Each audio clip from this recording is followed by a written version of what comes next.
Shalom Bapak Ibu yang dikasihi Tuhan Yesus, kiranya damai sejahtera Kristus beserta kita semua. Selamat mengikuti renungan firman Tuhan hari ini. Tuhan Yesus memberkati. Renungan kita hari ini berjudul Kerajaan Dunia atau Kerajaan Allah. Bacaan kita terambil dari Injil Markus pasal 9 ayat 33 sampai 34 yang berbunyi demikian. Kemudian tibalah Yesus dan murid-muridnya di Kapernaum. Ketika Yesus sudah di rumah, ia bertanya kepada murid-muridnya, "Apa yang kamu perbincangkan tadi di tengah jalan?" Tetapi mereka diam, sebab di tengah jalan tadi mereka mempertengkarkan siapa yang terbesar di antara mereka. Bapak, Ibu, dan saudara sekalian, politik adalah berbagai kegiatan dalam suatu sistem yang melibatkan proses penentuan tujuan dan pelaksanaan tujuan tersebut, termasuk pembuatan keputusan dan kebijakan. Secara sederhana, politik adalah seni dan ilmu untuk meraih dan mempertahankan kekuasaan dalam rangka mengatur kehidupan bersama.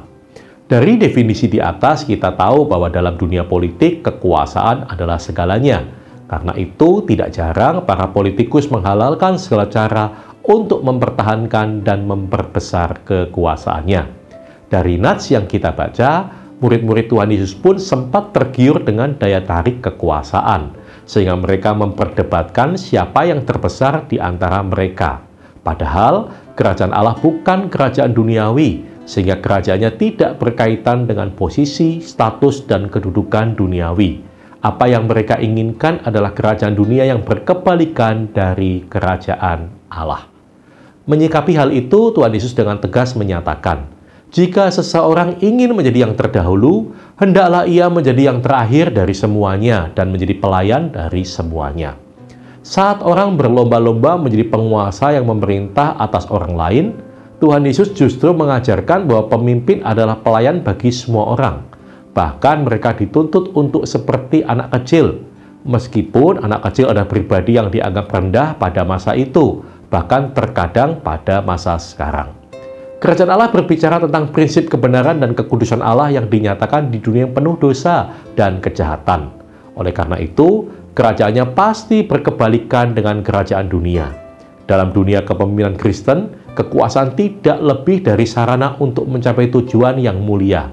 Tujuan tersebut adalah melayani Tuhan dan sesama. Karena itu, kita tidak bisa menjadikan kekuasaan sebagai tujuan utama dengan mengorbankan segala hal yang lain. Jika kita menjadi pemimpin yang mempunyai kuasa, manfaatkanlah sarana tersebut untuk mendatangkan damai dan kesejahteraan. Akan tetapi, jika sarana itu kurang atau tidak ada, tidak perlu khawatir. Kita mempunyai sarana yang lain yang juga Tuhan sediakan bagi kita, yaitu kasih dan kepedulian. Siapa yang terbesar tidak lagi lebih penting daripada tujuan kita untuk menjadi seperti Tuhan Yesus yang suka menolong dan berbelas kasihan. Amin.